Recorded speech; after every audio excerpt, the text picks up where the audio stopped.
Hi there, this is savewith.crypto. Okay, so I just want to show you this mystery coin here, right? So this was actually back in July 2019, right?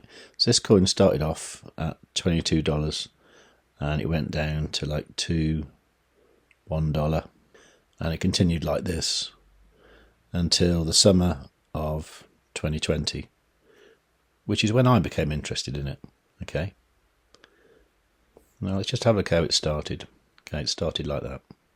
Now here's another coin that was launched on November last year, and it's done a pretty similar thing. I mean, it's on a different time frame, but you can see that's gone down from $0.00172 down to $0.000166. So that's actually down from its all-time high, which was probably a little bit artificial, but that's down 90%, okay? And the other one, initially, that was down about 93%, so something similar. Okay, so let's look at a third coin. So this one here was at $0.97 about a week ago, on the 27th of April, and now it's at $0.65. So this one is down just 33%, okay? Now, just for fun, I'll show you a fourth coin where in the summer of 2020, which is when I became aware of this coin, it was when I was really, really new to crypto, and I was looking at it when it was around 16, 17 cents, okay? And then I didn't actually buy any, but what I noticed was very, very soon it came down 60% in value, actually went as low as 66% in value. And what I decided to do with this one is where that blue line is, I bought quite a bit of it there, and then on the cyan coloured line I bought loads of it, okay? So what do you reckon these coins are?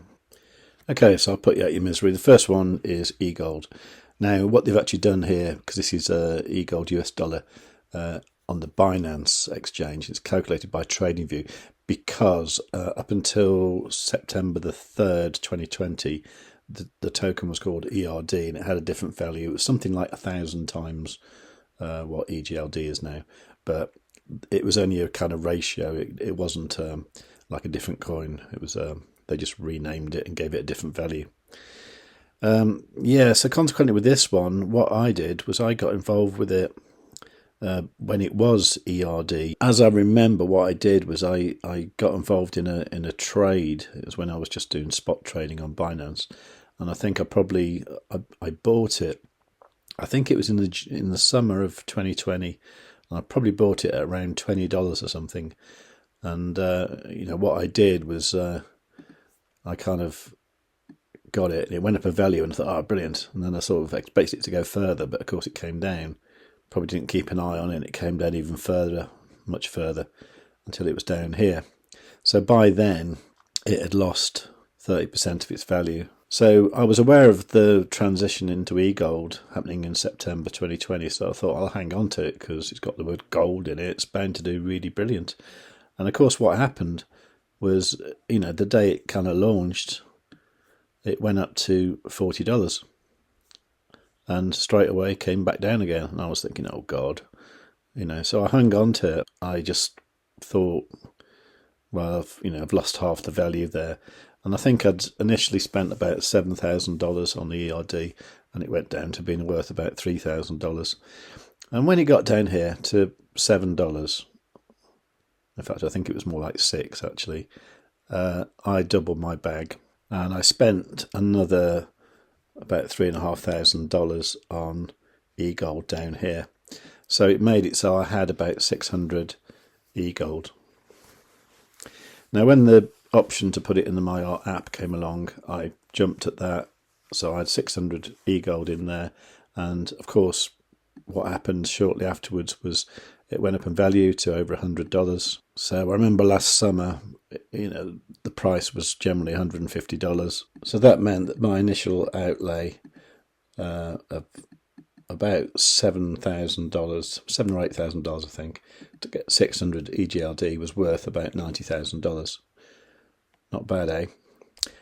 Now that's where my big bags came from. There's no mystery. I'm not born into money. So that's how I've got the big bags. Now when the option to do the farming came along with the DEX, I obviously jumped at that. And at that point, I swapped 300 eGold into MEX. Now, of course, with $90,000 worth of that, and I was getting like about 13% in the staking, I was getting like that a year. So that meant every week I was getting about $225. Right, I was quite happy with that. But obviously, when the DEX came along, I realised that there's an opportunity to make a load more money here. Which brings me on to the second mystery coin. And the second mystery coin is, of course, MEX.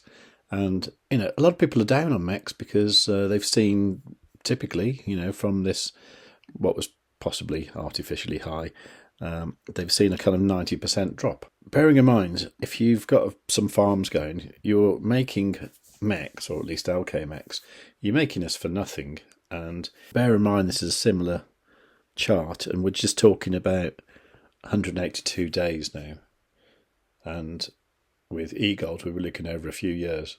What I think is, while I've got the opportunity to make more LKMEX at these levels, and really from today's level to go up 90%, it's only got to get to here. So that's the level it was at in February. But I think it'll do much better. I think it'll 10x, but a lot of people disagree. The whole point about MEX is it was initially a inflationary coin, and the idea is over time it will become deflationary. I think it will be worth more in the future. Now, a little bit more about MEX later in the video, so do make sure you watch the entire video, because I've got some good information about MEX. So what was the third coin? Now, the third coin was Ethium, and because it had this price discovery launch, the initial price didn't go crazy in the first day, so it's actually only down 25% from its initial launch. Now, bearing in mind what's happened to the rest of the market, that's really not bad at all. I honestly think Ethium's got a long, long way to go. So I'm more than happy to maybe accumulate a bit of Ethium. I'm not going to go crazy with it, but I certainly think if you've got some, hang on to it. So what was the fourth coin? Well, the fourth coin was SwissBorg. Now, SwissBorg I became aware of in that first summer that I started trading in 2020. And I was interested in the whole idea, the app, somewhere to buy Bitcoin, and I still use it to buy Bitcoin and other crypto. And if you want to do that as well, use a link in the description, which will get you a little scratch card where you can get from €1 to €100 worth of CHSB token for free using that link. But it's really cool. I really like SwissBorg. So what happened was I bought enough just to be interested. And then what I realised was if you had 50,000 CHSB, you could become one of their Genesis Premium members, which I did, and I am, and I'm very proud to be a Genesis Premium member. It means I get perks, like I get invited to the annual meeting in Lausanne that I went to in March, which was very cool, and I get better rates for everything, and I get more yield if I stake crypto on their app, which I do. Not all of it, but some of it. So what did that cost me? That cost me, I think it was around, my average price I was paying was, I think it was about, it was about 6.8 cents is what I was paying. So that did actually cost me quite a lot. That cost me $3,400 to do that. But today, that 50,000 at today's prices, which is about 38 cents, so multiply that by 0.38, is $19,000. That's pretty good as well, isn't it? Now, at one point last year, SwissBorg was well over $1. In fact, it peaked out at about $1.65. So temporarily at that point, my initial investment of $3,000 or so was worth about $80,000. Now, I could have cashed out at that point, but I wanted to remain being a Genesis Premium member because of the perks, because I have a great lot of faith in the way that SwissBorg is going to go. So I'm quite happy to be invested for long term. but the option was there to cash out if I wanted to. So I was talking to Cyrus Faisal, one of the co-founders of SwissBorg, and that their plan is to try and get SwissBorg into the top 50 crypto. Now, if that happens, I can see it being a $10 coin. So my 50,000 CHSB will then be worth about $500,000, which will do me. And then I might consider cashing out, or I might not. But anyway, hoping you're seeing the pattern here is, when things are down, don't panic. And if you have the opportunity to get more, get more. And if you have the opportunity to get more for nothing, do it. And which is why I'm farming LK MEX like crazy. Anyway, so here's a little bit of insider information about MEX from my friend Vlad, where he left a comment over on my blog, savewith.crypto.org. So you can find this if you go to savewith.crypto.org/crypto-conversation. So Vlad said, "Hello there, Captain." No one's ever called me Captain before. It's quite weird. Anyway, it's me again. I was listening to Lucian Tadea from our own team giving an interview to a Romanian YouTuber. He shared some interesting ideas and views. The interview was in Romanian, so I'll translate a couple of ideas here. Hope it will help. They invest a lot of work in security system as they decided to upgrade the blocks. Not sure what that means, but they reached the point where the security needs to be as strong as never before. Okay, so there's obviously work going on, and maybe this is why things are maybe a little bit slow at the moment. The Maya card is under construction. SwissBorg is working hard on it. They predict the launch somewhere at the end of this year. That, to me, is just going to be amazing. That's going to, make me probably throw away my crypto.com card, forget about the Binance card and everything. I'll just be really happy when that happens. Okay, Euro will be the main currency, followed by the Romanian currency and possibly GBP. That's cool. Euro's good for me. GBP will be good for me later on. Okay, Utrust is handling the payment system. Soon an updated version 2 will be available, and it will run on the eGold blockchain, and it will be listed on the MyRDEX. I'm getting some Utrust at the moment. I've already got 20,000 Utrust, and I want to get some more because I think that's got legs as well. Okay, Binance finished an integration on Utrust UTK. The first token accepted so far on Binance. Some good news here as well. Okay, I think we've known about that for a week or so, so that is great news. SwissBorg and Utrust might decrease the fees on the Myer exchange. Reducing fees is always good, but everything to do with Elrond seems cheap to me anyway, compared to anything else you do. New projects on Launchpad, excellent. Well, that's what Ethium was, and so I'd love to see more things like that. This is not an official announcement. He probably shared some optimism as the MEX holders' morale is quite low.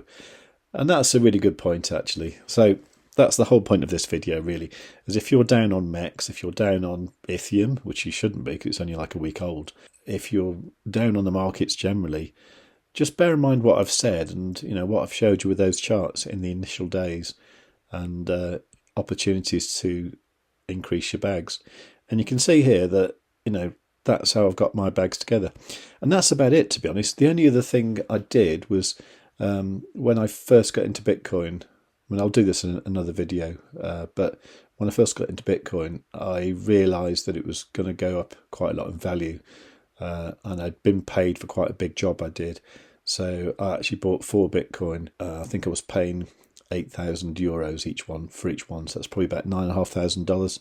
And I bought 4, and then I did some trading, and I increased that amount substantially. So that's where my bags came from. It's no great trust fund. It's no great present from my parents. My parents didn't have a lot of money. They did okay, but they had a semi-detached house in Staffordshire and went on holiday once a year to the same place. That's it, really. My mum died 5 years ago. My dad has carers coming to see him every day, which has dwindled away all his savings, and he's got not a lot left, to be honest. So there you go. Anyway, so if you thought that was interesting, a bit different, I know, give the video a like.